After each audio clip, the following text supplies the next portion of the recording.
Us, our very old friend Mr. Nasir Hussain, after a long time from the Congress Party. Nasir Hussain साहब नमस्कार।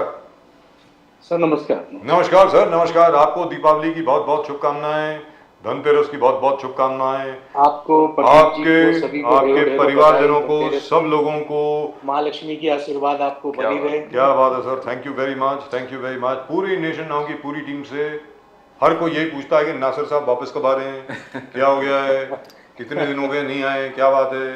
तो आपके घर में धन वर्षा हो, ऐसी धन वर्षा हो, ऐसी धन वर्षा हो कि सारी उम्र आप धन बांटते फिरें, जबरदस्त रहेगा। वो सबसे बढ़िया बात वो होगी। बहुत बहुत शुक्रिया, thank you so much sir. So Nasir साहब, पहले तो ये बताएं, मसरूफियत इतनी है कि ओवरसीज कांग्रेस का भी प्रोग्राम रहता है, उसके लिए बाहर आना जाना अक्सर लगा रहता है, क्योंकि आपको मालूम है इलेक्शन नजदीक है, ओवरसीज वोटर हमारे बहुत हैं। तो आज अभी आपकी सर, आपकी अभी ड्यूटी कहाँ पर है? आप कांग्रेस में आप हैं तो कहाँ ड्यूटी अभी आपकी? आज तो मुंबई में हूँ, मगर अभी राजस्थान 2 दिन में निकलने वाला हूँ। वंडरफुल। तो राजस्थान में तो आप जीतने वाले हैं, जो अभी रिपोर्ट आ रही है हमको। इसके बावजूद के एनडीटीवी का जो अभी सर्वे आया था वो दिखा रहा है। आप राजस्थानी क्यों कह रहे हैं? हम तो 5 स्टेट की तरफ दावत है। नहीं सर, राजस्थान, मध्य प्रदेश, छत्तीसगढ़ ये तो पक्का है। और जहाँ तक तेलंगाना का सवाल है, तेलंगाना का जहाँ तक सवाल है, ये जरूर है कि Congress will probably emerge as the single largest party, but because of the AIMIM, BRS may overtake you. That is a scenario that we have got at the moment. Mizoram के बारे में मुझे ज्यादा नॉलेज नहीं है साहब। BRS, BJP और AIM, they are the same, they both are the same। ये बिल्कुल एक ही सिक्के के एक ही पहलू है, कोई अलग नहीं है। आप देखिए ईडी के ऑफिसर्स आज कहाँ कहाँ घूम रहे हैं जी। और BRS की बच्चियों पे, इनकी लड़की को अब आज ईडी ने क्यों नहीं बुला रहे? क्योंकि वो खामोशी है, क्योंकि कहीं ना कहीं बैक सपोर्ट उनको है। आज ईडी पे इतनी बड़ी कार्रवाई थी मगर वो खामोश हो गई ईडी। आखिर BRS की चीफ की क्यों नहीं उनको बुलाया जा रहा है? आज ममता बनर्जी के भतीजे को बुलाया जाता है, दूसरे लोगों को ईडी ऑफिसर जहां जहां इलेक्शन हो रहा है, अशोक गहलोत साहब के फैमिली मेंबर्स पे जा रहे हैं, हमारे छत्तीसगढ़ के मुख्यमंत्री के दरवाजे तक पहुंच जा रहे हैं जी। तो यहाँ ईडी कितनी खामोशी अख्तियार क्यों कर लेती है? सर आपके लिए तो मेडल है। यही AIM के ऊपर ना जाने कितनी बयान हमने भारतीय जनता पार्टी के लोगों से सुना है, बड़ी बड़ी बातें सुनी है, देशभक्ति की बातें सुनी है, मगर इतिहास के पन्नों में जब देखिए तो ये पाकिस्तान परस्त ये लोग थे। आज इनसे मोहब्बत है, इनके यहाँ ईडी क्यों नहीं पहुंचती? मैं पूछना चाहता हूँ। ये बोलते हैं ना बाय चॉइस, मैं बाय चॉइस इंडिया में रहा, तो कब बाय चॉइस इंडिया में थे? इनसे पूछना चाहिए। रजाकत गवर्नमेंट जब हिंदुओं के और मुसलमान दोनों को कत्ल कर रही थी हैदराबाद में, और पूरे आंध्रा तेलंगाना जो भी आज का है, उस वक्त ये लोग किसके साथ थे? ये लोग तो पाकिस्तान परस्त लोगों के साथ थे, हैदराबाद निजाम के साथ थे। तब तो ये आज ईडी इनके दरवाजे पे, इन पे क्यों नहीं हमला करती है? आज इनके भारतीय जनता पार्टी उन दिनों पे इनको क्यों नहीं गिनाती है जितना ये हम पे गिनाने पे इनकी पूरी पार्टी, पूरी मीडिया से लगी रहती है। आप तेलंगाना की बात कर रहे, इसलिए मुझे थोड़ी याद आती है, तेलंगाना में इन्होंने कब वहां के विकास के लिए बात की, वहां के किसानों के लिए बात की? उन्होंने सिर्फ बोला एक अति पिछड़ा को मैं वहां OBC का मुख्यमंत्री बना दूंगा जीत के। अरे आप OBC पे क्यों नहीं हमला करते? क्यों नहीं BRS पे बोलते? आपकी पूरी ताकत कांग्रेस के ऊपर है। क्यों? क्योंकि आप उस पाकिस्तान परस्त के साथ हो जो वो रजाकत गवर्नमेंट उस समय जब 47 के समय हिंदू मुसलमानों के कत्लेआम कर रहा था, पाकिस्तान के साथ जाना चाह रहा था, उसको आज सपोर्ट कर रहे हो। आज उसके खिलाफ क्यों नहीं बोलते हो? तो हम एक पार्टी है, हम पहले भी बोलते थे हम क्रांतिकारी पार्टी है, हम क्रांति की बात करते हैं। हम हर जब भी बात करते हैं तो मंडल से लेके कमंडल की बात करते हैं। आप सिर्फ OBC के एक मुख्यमंत्री बना सकते हो, पर OBC के विकास नहीं कर सकते हो। सोच होनी चाहिए, समझ होनी चाहिए। तो मैं आज भी कहता हूं बाबा साहब अम्बेडकर की होना चाहिए। बाबा साहब अम्बेडकर ने कभी नहीं कहा हमारे समाज के लोग पार्लियामेंट में जाएं, विधानसभा में जाएं। उन्होंने अपने समाज के लिए गांधी जी से कुछ डिमांड की थी, तो उन्होंने बोला था हमारे समाज को एजुकेशन दे दो, हमारी एजुकेशन से हमारी समाज डेवलप हो जाएगी। आज आपने क्या किया? इंग्लिश और हिंदी में वार किया। आपने गरीबों के बच्चों को हिंदी के किताब पकड़ा देते हो।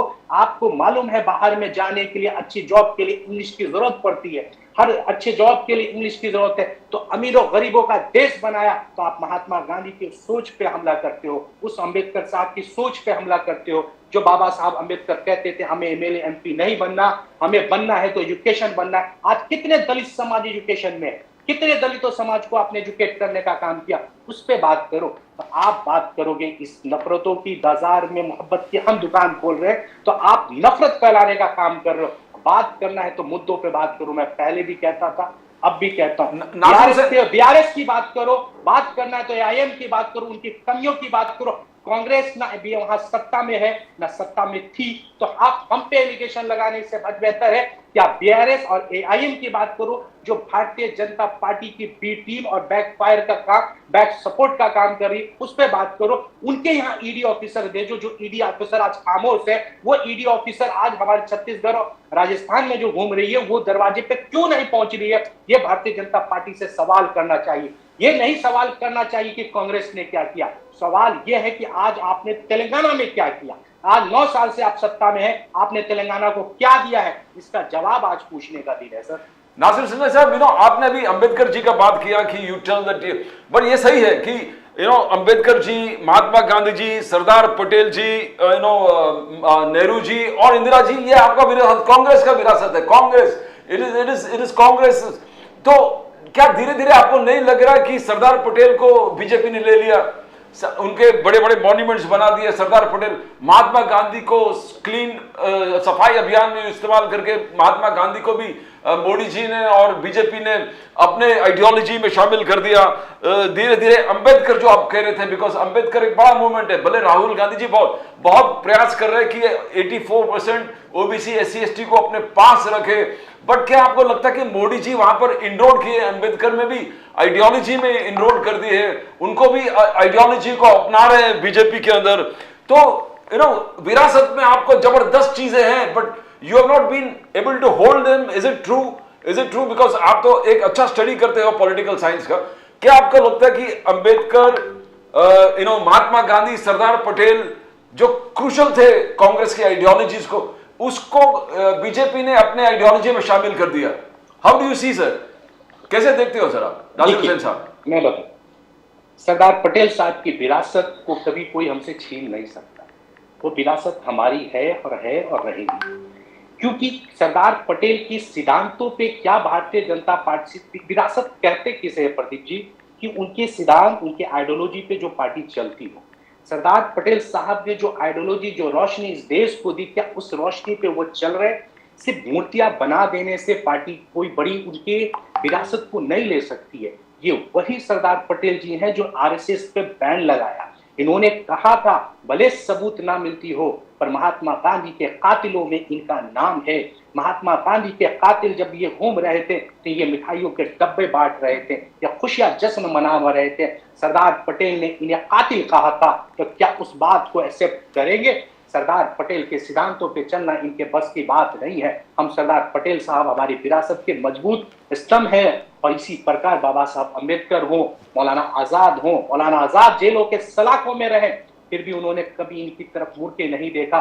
उनकी बीवी की इंतकाल हो रही थी, डेथ हो रही थी, बीमार थी, लोगों ने कहा कि आप पे रोल लेके बाहर चले जाइए, तो यही वो मौलाना आजाद है। तो बोलते थे मुझे कि आज मैं इनके आगे क्षमा पक्ष नहीं लगाऊंगा, इनसे माफी मांग के मैं बाहर नहीं जाऊंगा।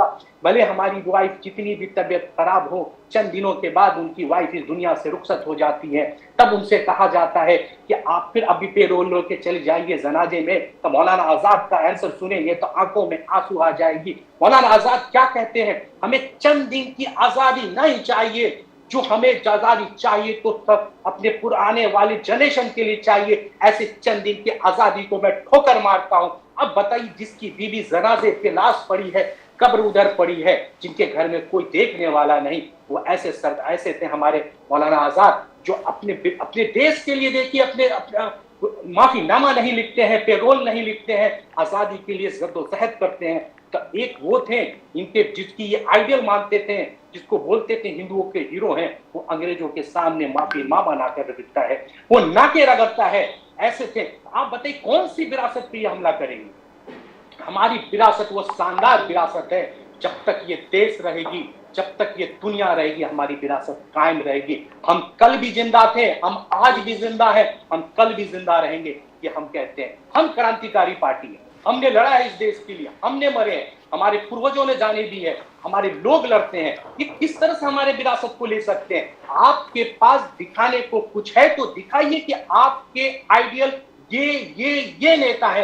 आप मत दिखाइए कि कांग्रेस की विरासत आपकी विरासत। अगर चलना है तो उनके आइडियोलॉजी पे चलो, चलना है तो उनके बताए हुए रास्तों पे चलो, चलना है तो सेकुलरिज्म पे चलो। हिंदू मुस्लिम ये दंगे ये फसाद ये बंद करो, तब आप बोल सकते हो विरासत है। हम पे विरासत पे तुम नहीं छीन सकते, क्योंकि हमने इस देश के लिए कुर्बानियां दी है। कांग्रेस बनना आसान नहीं है। कांग्रेस एक पार्टी नहीं है, एक आइडियोलॉजी है, एक सोच है, हिंदुस्तान की आत्मा है। उस पे तुम कोई यहाँ पर एक चीज है नासिर साहब, ये बात तो बिल्कुल दुरुस्त है।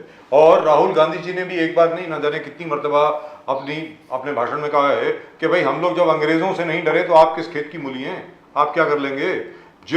जो अंग्रेज बर्फ की सिल्लियों पर लटा करके हम लोगों के हमारे पुरखों को जो यातनाएं दिया करते थे, आप लोग कौन हैं? छोड़िए, ये बात तो बिल्कुल ठीक है। लेकिन आज की तारीख में जिस प्रकार भारतीय जनता पार्टी का प्रोपेगेंडा चल रहा है और हमारे आदरणीय सम्माननीय बहुत जबरदस्त बड़े बड़े चैनल हैं, वो उस प्रोपेगेंडा को भोंपू की तरह हर जगह पर फैलाते हैं। मैं आपसे जानना चाहता हूं, आज की तारीख में एक नई प्रथा चली है, ये कहा जा रहा है कि राहुल गांधी चाइना के एजेंट हैं। ये क्या है? ये जरा बताइए। चलिए बेहतर जवाब देता हूं। हम चाइना के एजेंट हैं, ये जैसा कहते हैं। चाइना जाने वाली कम्युनिस्ट पार्टी के साथ, वहां की पीएमएल के साथ अलायंस करने वाली कौन सी से पार्टियां हैं? यही आरएसएस, यही भारतीय जनता पार्टी है। जब नरेंद्र मोदी साहब को वीजा अमेरिका का नहीं मिलता था तो चाइना सबसे ज्यादा दौड़ने वाले कोई थे? नरेंद्र मोदी थे। आप छोड़ लीजिए, हमारे जवानों को शहीद करने वाले ये चाइना के लोग, उसके बाद भी गुजरात के अंदर चाइना को जमीन किसने दिया है? 2 रुपए 5 रुपए 8 रुपए मीटर पे जमीन। चाइना की कितनी कंपनियां को इन्होंने जमीन दिया है? आपके पास डेटा होगा, मैंने कई बार इसका खुलासा आपके सामने पहले कर चुका हूं, तो इसलिए इस पर ज्यादा बात नहीं करना। तो ये चाइना के एजेंट तो ये खुद है। आप बताइए चाइना से कितने इंपोर्ट को इन्होंने रोका है? दिवाली आई है ना, तो ये फुलझड़ी ये घड़ी उस पर बात करेंगे। कौन सी चीज है जो इन्होंने चाइना से रोकने का काम किया है? अरे हम कहते हैं आप कभी किसी देश के नफरत में नहीं बजाते। आप चाइना के एजेंट हमें साबित करना है तो आपकी पारी एजेंसियां है, आप साबित करो। हमने देश के खिलाफ कौन सी कदम उठाई? हमने जब भी बात की, मोहब्बत की बात की, हमने डेवलपमेंट की बात की, हमने आपके नफरत को उजागर किया, तो हम पे आप बोलते हो चाइना के एजेंट हो। चाइना से सबसे ज्यादा दोस्ती आपकी, झूला झुलाने वाले आप, गुजरात बुलाने वाले आप, उनके साथ दोस्ती निभाने वाले आप है तो आज उनके साथ डिप्लोमेट रिलेशन खत्म कर दो। आपके पास चाइना से इतनी ये है तो क्यों नहीं करते? मगर नहीं करोगे क्योंकि सिर्फ नफरत फैला रहे हो। चाइना का जब भी इलेक्शन आएगा तो चाइना पाकिस्तान को ये लेकर आएंगे, कभी असल मुद्दे पे बात नहीं करेंगे। मैं क्यों कह रहा हूं, जरा सुनिए गौर से। नीतीश कुमार की एक बात चली कास्ट सेंसस की, आप वो मुद्दा कितना पिछड़ गया इस देश में, मैं ये देख रहा हूं 2 दिन से। उनकी 1-2 बातें हो सकती है तलफ्फुज अल्फाज बोलने में गलत हो, उसके लिए उन्होंने माफी मांगी, मगर वो मुद्दा हिंदुस्तान की फ्रंट लाइन न्यूज बनती है। आखिर ये न्यूज क्यों नहीं बनती कि बिहार के अंदर ये जो सेंसस किया गया है वो क्या कह रहा है, वो क्या बता रहा है, वो सेंसस का रिपोर्ट क्या खाली ये नहीं बता रहा है कि ये जात है इतना, ये जात है इतना, ये जात, ये भी बता रहा है कौन सी जात कितनी गरीब है, कौन सी जात सबसे निचले स्तर पे है, कौन सी जात कहां है। तो हमारे देश के गृह मंत्री जब जाते हैं बिहार तो बोलते हैं मुस्लिमों की आबादी ज्यादा दिखा दी, तो यादवों की आबादी ज्यादा दिखा दी। अरे मैं आपसे पूछना चाहता हूं भारतीय जनता पार्टी से, बिहार में तकरीबन 17 साल आप सत्ता में रहे, आज बिहार गरीब क्यों है? ये सवाल का जवाब देना चाहिए या नहीं देना चाहिए? बिहार के अंदर गरीबियां इतना क्यों है? आज हर जाति, आपको हैरानी होगी कि 13 करोड़ लोग वहां रहते हैं, 13 करोड़ में अपनी साधन सिर्फ 1 करोड़ लोगों के पास है, 12 करोड़ लोगों के पास कोई कन्वेंस नहीं है। इसके लिए क्या भारतीय जनता पार्टी जिम्मेदार नहीं है? 9 साल सत्ता में रही है, क्या वो जिम्मेदार नहीं है कि आखिर वो लोग क्यों गरीब? ये सेंसेक्स वही रिपोर्ट पेश कर रहा है जो इन्हें बेचैनी कर रहा है। ये कास्ट सेंसस को छिपाने के लिए दूसरे मुद्दों को मीडिया उछाल रही है। उनकी अल्फाज रॉन्ग हो सकती है, कहने का तरीका गलत हो सकता है, पर कहने का सेंस गलत नहीं था। जो उन्होंने कहा वो सच था, उसे समझने का काम नहीं किया गया। उसके लिए उनकी जितनी निंदा करनी थी उन्होंने कर ली, मगर जो सेंसेक्स कहना चाह रहा था वो छिपा लिया। आज बताइए 13 करोड़ लोग गरीबी में क्यों है बिहार के अंदर, उसका जवाब कौन देगा? इसके लिए कौन जिम्मेदार है? क्या 17 साल बिहार में सत्ता में रहने वाली भारतीय जनता पार्टी जिम्मेदार नहीं है? यादवों की ज्यादातर आबादी वहां गरीब है, क्या वो नहीं है? भूमिहार जिसे सबसे अमीर जाति कहा जाता था वो सबसे गरीबी रेखा के नीचे चली गई, क्या उसके लिए जिम्मेदार कौन है? ये लोग नहीं है। आज सेंसस को छिपाने का, आज बोलते रिजर्वेशन का आग देश में लग रहा है, सभी लोग रिजर्वेशन मांग रहे हैं, पर रिजर्वेशन दे के करोगे क्या? जब सत्ता में लाओगे क्या? नौकरियां है? नौकरियां दोगे कहां से? आज एक समाज दूसरे समाज के खिलाफ हुआ जा रहा है रिजर्वेशन के नाम पे।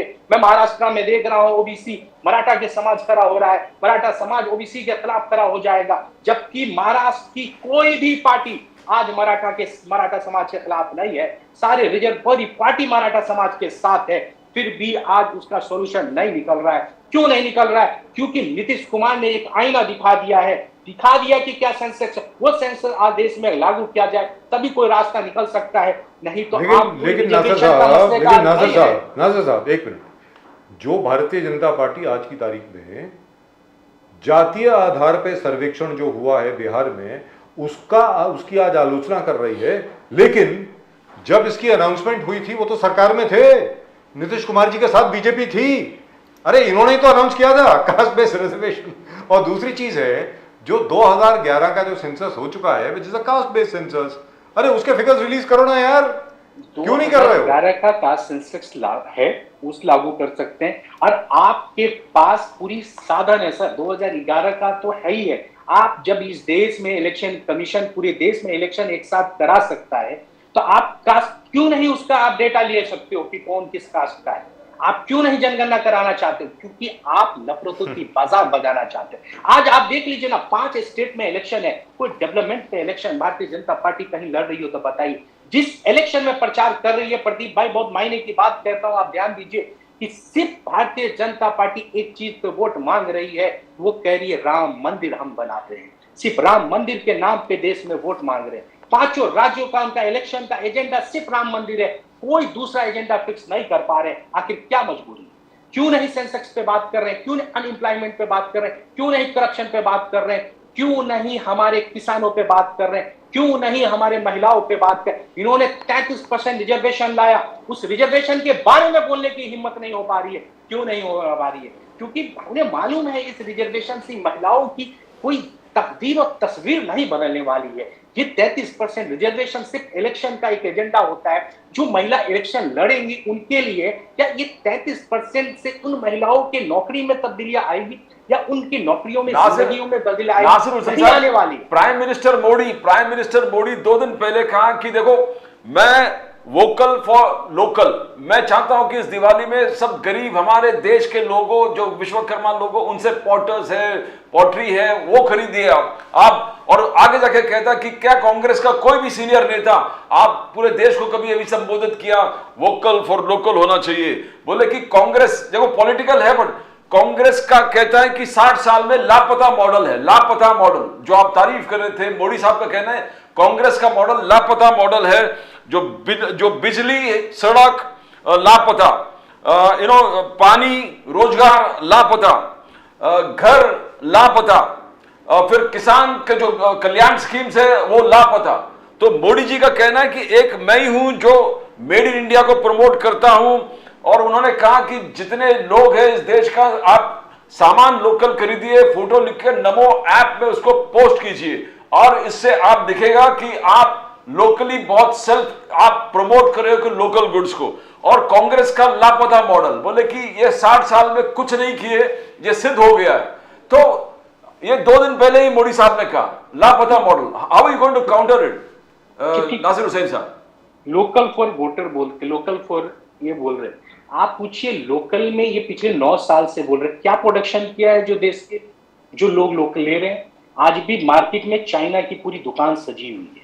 आप दिवाली में निकल जाइए तो लोकल फॉर आपको मालूम पड़ जाएगा कितने लोकल शॉप में क्या बिक रहा है, क्योंकि आपने इतनी उनके पास फैसिलिटी पैदा ही नहीं किया कि वो प्रोडक्शन यहाँ कर सके। चंद प्रोडक्शन हो रहा है मगर ज्यादातर बाहर पे आज हम डिपेंडेंट हैं। और हमसे पूछते हैं सवाल कि हमने क्या किया, तो मैं सोचता हूँ कितना काउंट करूंगा मुझे मालूम नहीं। 2014 में ये सरकार आ गई, कितने हॉस्पिटल्स बनाए। इस हॉस्पिटल्स का एक नाम मुझे याद है, अगर आपको याद हो तो आप लोग जर्नलिस्ट हैं, मुझे बताइए कौन सा हॉस्पिटल इस देश में बना है। मुझे तो याद नहीं आता है कोई बड़ा हॉस्पिटल इस देश में बना हो। मैं अपने आसपास में भी जाके सोचता हूँ, कभी घूम के आया तो मुझे नहीं दिखा।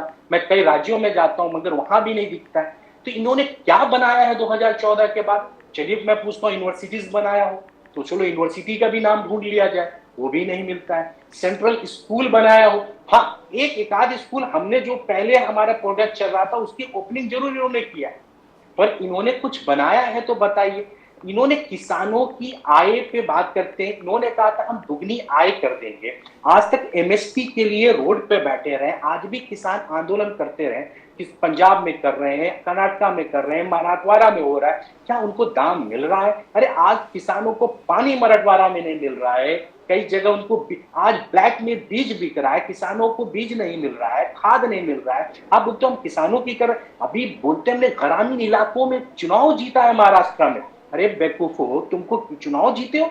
ये कोई पार्टी सिंबल पे इलेक्शन था, जो जीता ये भी मेरा, ये भी मेरा, ये भी मेरा करके तुम काउंटिंग गिना सकते हो, मगर क्या वो पार्टी सिंबल पे इलेक्शन होता है? वो एक व्यक्तिगत व्यक्ति का इलेक्शन होता है, उसमें कोई बाद में क्योंकि सत्ताधारी के साथ होते हैं लोग बोलते हैं हाँ मैं इनका सपोर्टर हूं, मैं कोई वो व्यक्ति कोई पार्टी लाइन का इलेक्शन नहीं है। इन्हें मालूम नहीं ग्राम पंचायत का इलेक्शन क्या है। ये बोले नहीं, इस शहरों में घूमने वाले लोग हैं तो गांव के हालात को नहीं समझेंगे। जब पार्टी सिंबल पे इलेक्शन होता है तो उसकी एक काउंटिंग होता है। ये एक वन साइडेड है, लोग आते हैं अपने लोगों के बीच में लड़ते हैं, आपस के इलेक्शन होता है, वो जीत के आते हैं, फिर वो किसी को समर्थित बोलते हैं हम इनके साथ हैं उनके साथ हैं। कोई पार्टी सिंबल पे वोट मांगता है क्या? तो इन्हें मालूम नहीं, इन्हें गांवों के किसानों की तकदीर तस्वीर नहीं बदलनी है, उनका वोट जरूर ले लेना है। आप उनको एमएसपी क्यों नहीं देते? क्यों नहीं अडानी के करप्शन पे बात करते हैं? क्यों नहीं एलआईसी के करप्शन पे बात करते हैं? क्यों नहीं एसबीआई के करप्शन में बात करते हो? क्यों नहीं वो 20,000 करोड़ की बात करते हो? क्यों नहीं किसानों की आय दुगनी हो गई उस पर बात करते हो? क्यों नहीं सब सवालों को लेकर आते हो? तो आप राम मंदिर पे बात करोगे, राम मंदिर बन गया, अब राम मंदिर से क्या है? राम मंदिर सबकी आस्था है, कोई आप अकेले के नहीं है, राम पूरे हिंदुस्तान के हैं। जितना आपके हैं उतना हमारे हैं, जितना प्रदीप जी के होते हैं नासिर हुसैन के भी है। तो फिर इसमें मसला क्या है? राम मंदिर पे क्यों वोट मांगना है? मांगना है तो इन विकास पे मांगो, डेवलपमेंट पे मांगो, लोगों नौजवानों के रोजगार अगर मिल रहा है उस पे मांगो, उस पे आप वोट नहीं मांग सकते क्योंकि आपने किया ही नहीं है। आपने अगर किया होता तो बता सकते हैं। चंद रोड बनाते हो तो उसमें घोटाला है। आप बताइए, नितिन गडकरी साहब का घोटाला निकल के, ये भारतीय जनता, ये हमने नहीं, सीएजी ने निकाला है। तो आप बताइए, एक रोड बनाने में 250 करोड़ रुपए एक किलोमीटर में आप खर्चा करते हो भारतमाला प्रोजेक्ट में, तो आप हमसे करप्शन की नासिर हुसैन साहब, राम मंदिर के बाद आपने किया, राम मंदिर के बाद 22 जनवरी 2024 नासिर हुसैन राम मंदिर की बात नहीं करता। मैं बोल रहा हूं, अगर सुनिए ना, अगर राम मंदिर, बिकॉज जनवरी में राम मंदिर का निर्माण है, मई में इलेक्शन है, और पूरे दुनिया में आज प्राइम मिनिस्टर मोदी कह रहा है कि ओबीसी प्राइम मिनिस्टर हूं मैं, I am an OBC prime minister, और फर्स्ट बोलते हैं, मुझे मालूम नहीं, देवेगौड़ा साहब भी थे, but first OBC prime minister. और राम मंदिर का प्राण प्रतिष्ठा अगर ये जिस प्रकार से जा रहे, प्राण प्रतिष्ठा मोदी जी करने वाले एक ओबीसी, तो क्या एक पूरे माहौल चेंज नहीं होगा पूरे देश में? बिकॉज राहुल गांधी जी बहुत कह रहे जातीय जनगणना ओबीसी इश्यूज, अब फोकस पूरे ओबीसी में। अगर प्राण प्रतिष्ठा राम मंदिर का 550 साल के बाद एक ओबीसी व्यक्ति प्राण प्रतिष्ठा करता है, तो क्या एक पूरे रेवोल्यूशन नहीं होगा पूरे देश में? आप इसको कैसे देखते हो? ये मोबिलाइजेशन नहीं होगा बीजेपी वोट्स का, जो राहुल गांधी जी बहुत कोशिश कर रहे हैं कि ओबीसी वोट्स अपने पास आए, मेहनत कर रहे, बट ये एक एक्शन में क्या ओबीसी समाज संतुष्ट नहीं होगा कि हमारे 550 साल के बाद राम मंदिर का निर्माण हो रहा है और ओबीसी? ये आपका सवाल थोड़ा बिल्कुल ही डिफरेंट है, इसलिए मैं थोड़ा अलग बोलता हूँ। आप क्यों राम मंदिर को ओबीसी से मिला रहे हैं, मुझे समझ में नहीं आ रहा है कि एक मैं उस पर भगवान सिर्फ ओबीसी के हैं या मोदी जी के हैं या क्या, मैं उस पर थोड़ा डिटेल में बोलता हूँ। ओबीसी की बात 1979 से लोग कर रहे थे, तकदीर बदल देंगे, मोरारजी देसाई साहब के समय से, शायद मैं गलत हूँ आंकड़ा मुझे मालूम नहीं, 1979 में ही शायद ये आवाज उठी थी। तो 1980 में आया, फिर 92 में, 90 के आसपास में ये लागू होता है। तो क्या तब से लेके 79 से लेके 90 तक ओबीसी की कितनी तकदीर बदली, जिसके नाम पे ये लोग वोट वोट बैंक मांगते रह गए। आप राम मंदिर आज ओपनिंग करने जा रहे हैं, उस पर मैं बोलता हूं, मगर आप बताइए 90 के बाद ओबीसी 27% रिजर्वेशन की बात थी, कितना बदल गया उनको। रोहिणी कमेटी का रिपोर्ट है कि सिर्फ 5 से 6% रिजर्वेशन का उनको फायदा मिल रहा है। एक प्रधानमंत्री एक ओबीसी से बन जाने से पूरे ओबीसी की कम्युनिटी तकदीर, पूरी कम्युनिटी चेंज नहीं हो जाती है। कोई एक एमएलए एमपी बन जाने से उस समाज, मैंने क्यों शुरू में आपको बोला बाबा साहब अम्बेडकर ने क्या कहा, हमारे लोग एमएलए एमपी बने या ना बने, हमारे समाज के लोग एजुकेटेड जरूर हो, एजुकेशन जरूर हो, शिक्षित जरूर हो, तभी वो अपना फैसला लेंगे, उन्हें समाज में एक जगह मिलेगी, वो इकोनॉमिकल फाइनेंशियल हर तरह से बेहतर होंगे। जब तक एजुकेशन नहीं आएगा, कोई हम में एमएलए बन जाए एमपी, एक एमएलए एमपी बनने से एक परिवार उसका सफल हो सकता है, पूरा समाज नहीं बना सकता। तो बार बार मैं बोलता हूँ एजुकेशन। आप बताइए आज ओबीसी का एक प्रधानमंत्री जाके वहां ओपनिंग करते हैं, राम मंदिर के दरवाजे पे जाते हैं, तो क्या पूरे एक ओबीसी ही जा सकते हैं? वो प्रधानमंत्री के रूप में भले जा रहे हो, मगर क्या वो ओबीसी ही जा सकते? क्या पूरे देश के लोग वहां नहीं जा सकते? क्या दूसरे जातियों के लोग नहीं जा सकते? हम ओबीसी की क्यों आज ओबीसी को रोहिणी कमेटी बता रही है सबसे गरीब होता जा रहा है, तो इनको बढ़ाने के लिए उन्होंने क्या किया? राम मंदिर के दरवाजे पे ये जाते हैं, प्रार्थना करने से क्या ओबीसी के पूरी समाज चेंज हो जाएगी? उसके लिए काम करना पड़ेगा। मैं बार बार तो राम मंदिर की बात ही नहीं है, राम जितने आपके हैं उतने हमारे हैं, हम सब राम को मानते हैं, हमने कभी नहीं राम के खिलाफ थे। ये सिर्फ झूठ फैलाते हैं कि कांग्रेस राम के खिलाफ रहे, हम भगवान राम की तब भी साथ थे, और हम क्या रहेंगे, भगवान राम हमारे साथ थे, हम उनकी उतना ही आस्था करते हैं जितना ये करते हैं। हम यही कहते थे कि जो भी फैसला हो कोर्ट से हो, आखिर वही हुआ, कोर्ट से ही फैसला हुआ। जब तक समाज कोर्ट पे भरोसा ही नहीं करेगा, समाज को आप बरगलाने लगेंगे, सिर्फ यही कहेंगे कि ओबीसी का प्रधानमंत्री, एक प्रधानमंत्री ओबीसी का। चलिए ये तो बात हो गई, आपकी बात जो है वो समझ में आ गई सबको जो आप बोल रहे हैं, और उसमें कोई विवाद का, जो आपने कहा है उसमें कोई विवाद का विषय नहीं है। एक ओबीसी प्रधानमंत्री या कोई 25 या 26 मंत्री बनने से ऐसा नहीं है कि जो जिस ओबीसी समाज से वो आते, कोई ओबीसी समाज कोई, it is not a completely opaque one whole unit. The OBC community itself consists of various communities. Now let's not get into that. What I'm trying to ask you is this: in terms of what is happening today in Chhattisgarh में चुनाव का process शुरू हो गया है, polling शुरू हो गई है। राजस्थान में मुझे तो ऐसा लगता है कि ये तो कांग्रेस की बहुत बड़ी उपलब्धि है साहब। नासिर हुसैन साहब, आपको तो कंग्रेचुलेट करना चाहिए कि जिस तरीके से भारतीय जनता पार्टी ने अपनी गवर्नमेंट एजेंसीज आपके नेताओं के पीछे छोड़ दी हैं। मतलब मुझे लगता है कि घबरा गए हैं मतलब लोग आपको। I think you must be doing something right. मुझे तो ऐसा लग रहा है कांग्रेस कुछ ठीक कर रही है। छत्तीसगढ़ की जब बात निकाल रहे आया, शायद आप ईडी के तरफ इशारा या पता नहीं क्या, तो और मैं बोलता हूँ तो और किसकी तरफ होगा सर? मैं समझ रहा हूँ। तो छत्तीसगढ़ में महादेव ऐप, आई थिंक ऐसे ही कुछ ऐप का नाम है, ऐप महादेव ऐप है जी हाँ महादेव, 530 करोड़ या कितने करोड़ रुपया बोलते हैं उसने हमारे मुख्यमंत्री को, 508 करोड़ कैश में, 508 करोड़ कैश में, ठीक है जी। अब वो कैश में कैसे लाया मुझे मालूम नहीं है भाई। 508 करोड़ कैसे फिट होते हैं सर? नहीं, मुझे नहीं मालूम वो आंकड़ा कितना है, जो भी हो। छत्तीसगढ़ में आप देखिए, वो महा ऐप की बात मैं करता हूँ, पर किस महा छत्तीसगढ़ में हमने क्या ऐलान किया है तो उस पर बात कर लेते हैं, फिर उस पर हम आते हैं।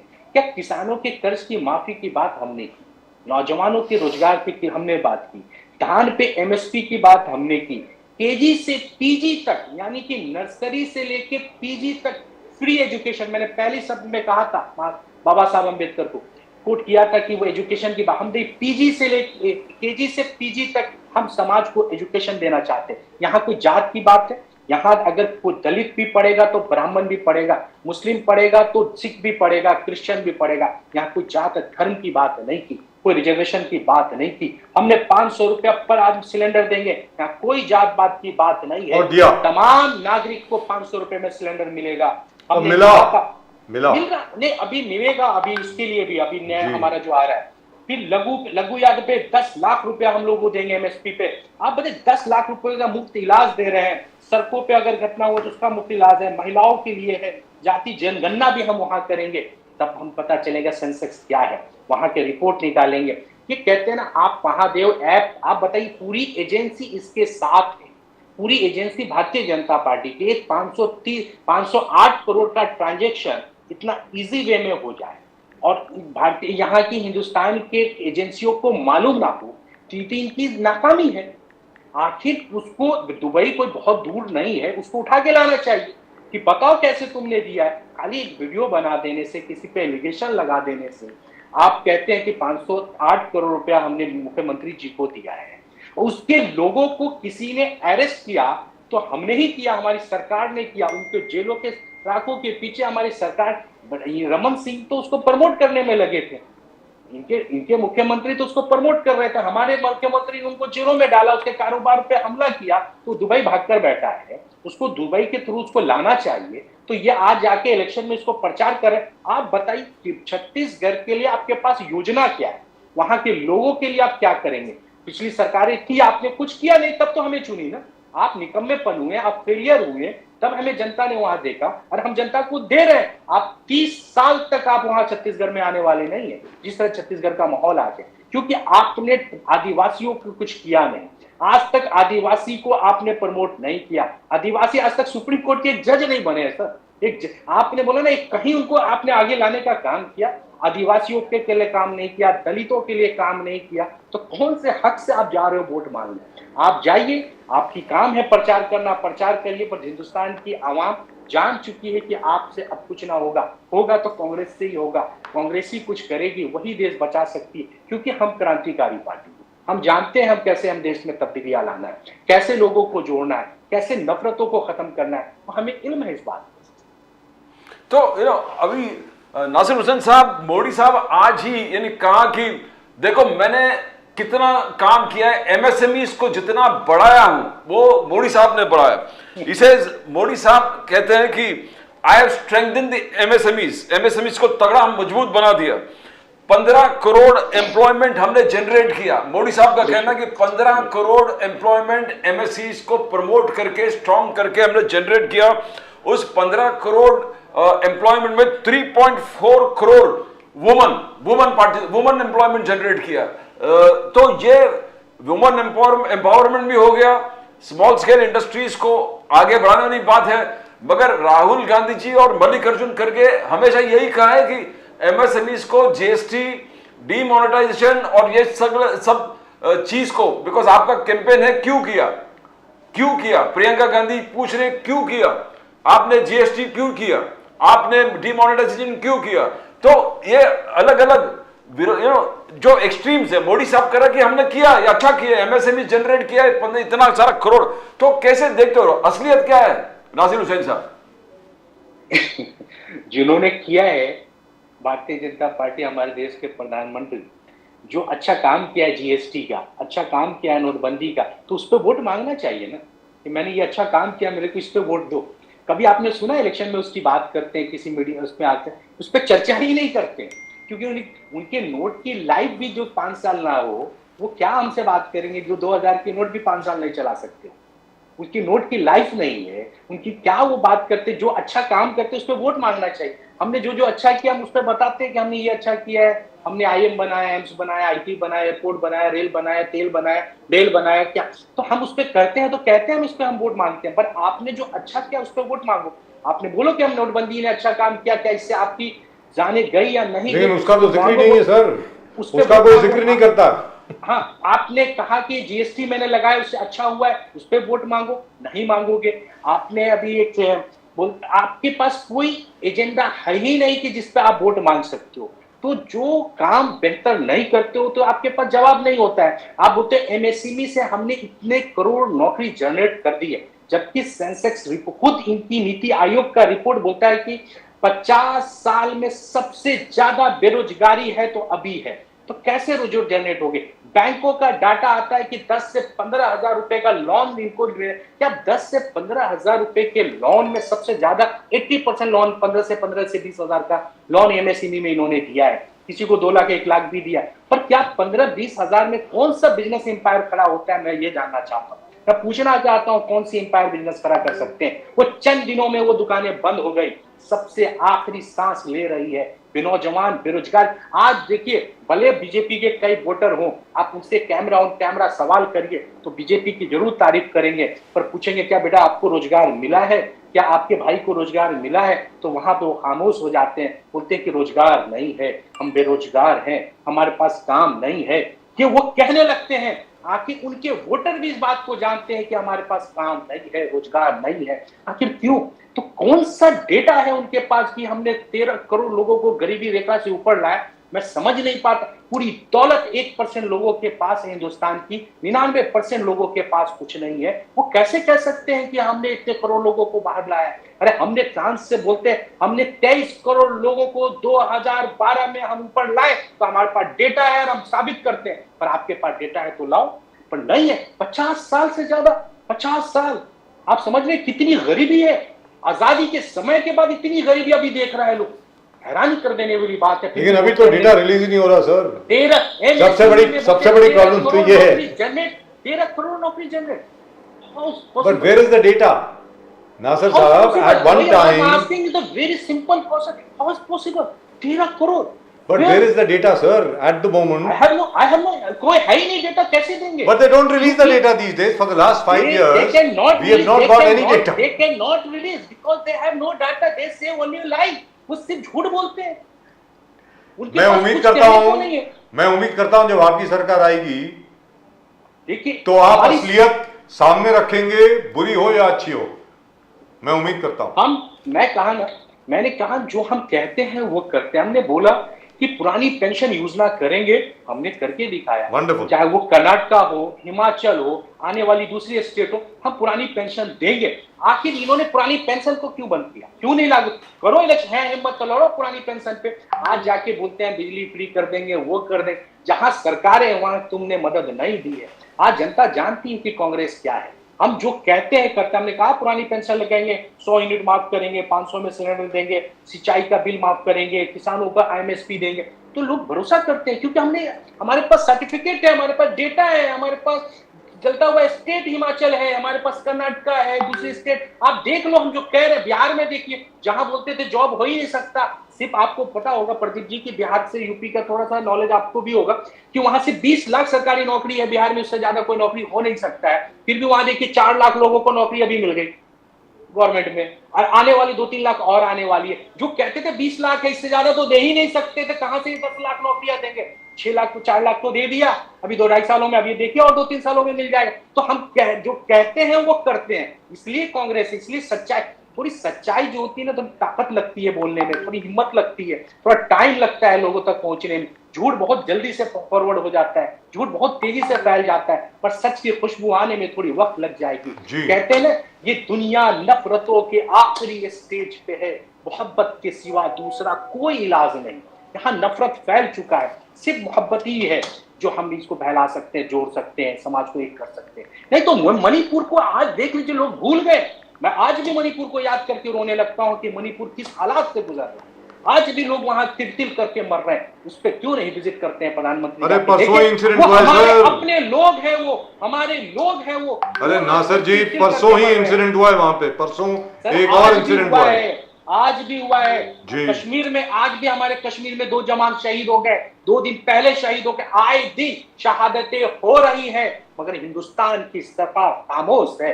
वो बात अच्छी बात कर देने से देश तकदीर और तस्वीर नहीं बदलेगी। मैं पहले भी कहता था, अब भी आप डेटा, हम जो कहते हैं वो हकीकत है, हम कोई अपनी तरफ से बना के नहीं बोलते। क्या बजाज भाई और प्रदीप जी, आज सच नहीं है कि आज हमारे जवान कश्मीर में शहीद हो रहे हैं? ये मैं झूठ कहता हूं तो आप मुझे साबित कर दीजिए। आज हिंदुस्तान टाइम्स ऑफ इंडिया सबका रिपोर्ट है कि आज भी 3 लोग वहां शहीद हो गए, कल शहीद हुए। आए दिन लोग जान जाने जा रही, क्यों जा रही?